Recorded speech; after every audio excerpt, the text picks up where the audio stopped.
Hello and welcome to the Market Advantage NBA podcast. I'm Big Italy 42. He is Jason Gilbo at JGilbo11. We're talking about some pricing discrepancies for a big slate. Seems like we get the same size slate every night most times now, but Wednesday they're hooking us up with a 10-game slate. So talking about some pricing differences. First off, Victor Oladipo, $6,600 on DraftKings, $76 on FanDuel. He's a guy who obviously in his new role off the bench, high usage guy, a guy who's produced. Still, like we've said a couple times before, not a guy that you're enamored with at $7,600 on FanDuel, outside of a tournament, of course. But $6,600 on DraftKings, definitely a guy that still does possess some upside, and still not a cash game play for me, but a guy that I'll definitely get mixed into my GPPs. Yeah, I mean, he's a high usage guy off the bench. Kind of one of those peripheral producers as well with the defensive stats too. Usually like his upside, but as he showed last night, pretty low floor coming off the bench in 33 minutes, just 27 DK points. So you don't really like that, but looking at the games before, I mean, he has shown upside, but definitely a risky play. Yeah, absolutely. And then next up, a guy who's going to be a popular value play once again with Rudy Gobert out. Trevor Booker, 4,800 on DraftKings, just 4,000 on FanDuel.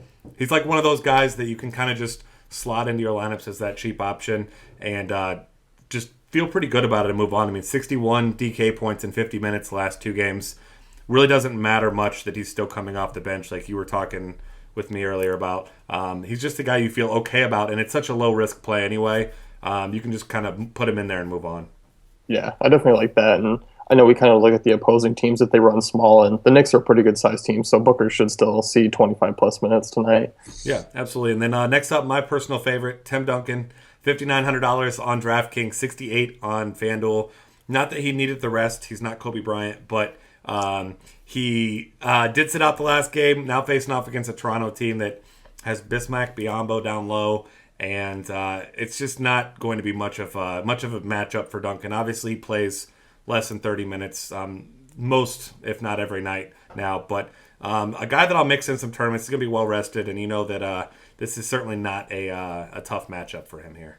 Yeah, and you got to look. I mean, usually if he sits around 28 minutes per game, he's going to get you 30-plus DK points either way. I mean, it's just that good. And looking at 5,900 on DK, that's a great price for him, especially in cash games where you can, not exactly really punt center, but you're loading up elsewhere still with getting solid production. Yeah, and I mean, you're going to get very low ownership as always with him. Another guy who seems to always have low ownership, who is not playing big minutes, but he's been producing at a really high level in the minutes he has seen, is Pau Gasol, $7,700 on DraftKings, $85 on FanDuel. That price on DraftKings, especially with that double-double bonus, just seems so nice. And, I mean, there's few guys, honestly, over the past week to 2 weeks that have been producing better on a per-minute basis than Pau Gasol, especially at the power forward position. Yeah, I mean... Or center, I should say, on DraftKings now. DraftKings, yeah. 25 minutes against Phoenix. I mean, the guy's been unbelievable as far as fantasy points per minute, but... I mean, I love Gasol. I mean, I think he's a great player. But, I mean, 25 minutes, I do feel a little bit risky with him in cash games, although how good he's been. Yeah, a lot of uncertainty with the Bulls there. They're talking about how now Taj Gibson was practicing with the starters, but not likely to start tonight's game against Boston, but maybe starts the next one because they want more defense. And Mirotic, obviously not a great defender.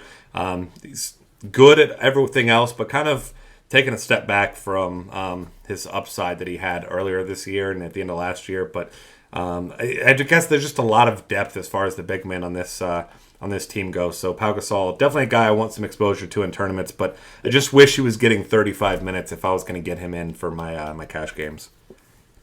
Next up, Pat Beverly. You know the drill by now. He's 4,800 on DraftKings, 41 on FanDuel.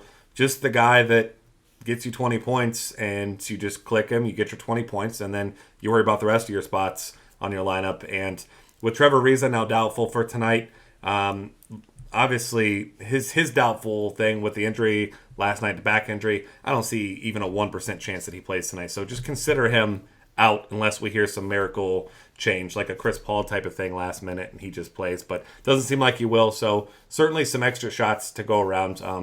He's not a huge usage guy, but, Beverly, Corey Brewer, Marcus Thornton, guys like that, maybe a couple extra shots to go around between those guys.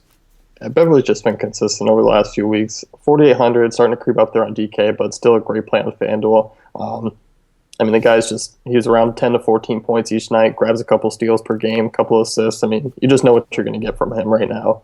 Yeah, absolutely. And then two more guys here. One of them being Hassan Whiteside, 71 on DK, 77 on FanDuel. Another one of those guys who hasn't quite played the minutes we'd like him to, but also Miami's quietly been really good this year and had a bunch of blowouts. I mean, they had the game against Cleveland where LeBron didn't play. Kind of didn't really think it'd be that competitive when, LeBron James doesn't play either. But either way, Whiteside, another one of those guys, point per minute basis, can rack him up in a hurry. We saw he had a triple-double with 10 blocks in one game. So if this game's close and to the end, I mean, he's not going to see a whole lot of resistance down low in this matchup.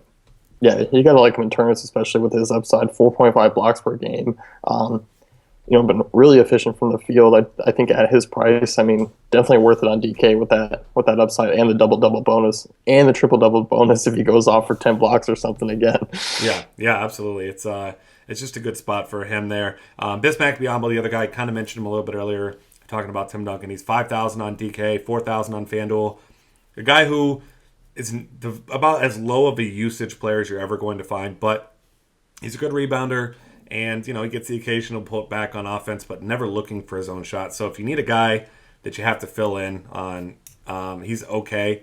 But you still prefer, a guy like Alex Len, likely, assuming that Tyson Chandler doesn't return tonight. But Bismack is an okay option that if he fits, you put him in. But you're not going to go out of your way to put him in your lineup. Yeah, there's just too many value guys around there. Gorjai Dang, I mean, for just 100 less there. And FanDuel, I believe he's a little bit higher, but still, he's been the one seen about 30 minutes a game, faces the Lakers. So just too many options to really use by Umbo tonight. Yeah, absolutely. All right, that'll wrap things up for us for the Market Advantage podcast. Find us on Twitter at DF Cafe. Check out the rest of our NBA, NFL content, everything else at dailyfantasycafe.com.